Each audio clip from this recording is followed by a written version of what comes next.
तेलंगाना जागृति के लीडर के कविता ने कहा कि बीआरएस, हरीश राव और संतोष का सोशल मीडिया उन्हें निशाना बना रहा है।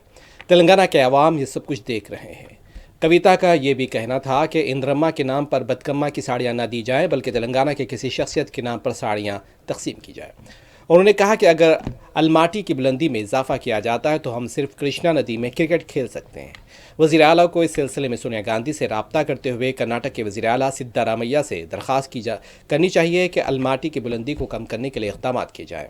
उनका ये भी कहना था कि इस मामले में सुप्रीम कोर्ट से रुजू होने की ज़रूरत है। एक तरफ चंद्रबाबू नायडू गोदावरी का पानी ले रहे हैं तो कर्नाटक कृष्णा का पानी ले रहा है। कविता ने अपने इस्तीफ़ा से मुतालिक कहा कि उन्होंने फॉर्मेट के तहत इस्तीफ़ा दिया था, लेकिन कौंसिल के सदनशीन ने उसे कबूल नहीं किया। अगर वो चाहे तो वो दोबारा इस्तीफ़ा देंगी।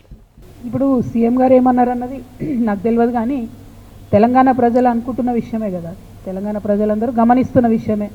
ఇప్పుడు బీఆర్ఎస్ పార్టీ సోషల్ మీడియా నన్నే దాడి చేస్తుంది, హరీష్ అన్న మీడియా నన్నే దాడి చేస్తుంది, సంతోష్ అన్నకున్న సీక్రెట్ మీడియా నన్నే దాడి చేస్తుంది.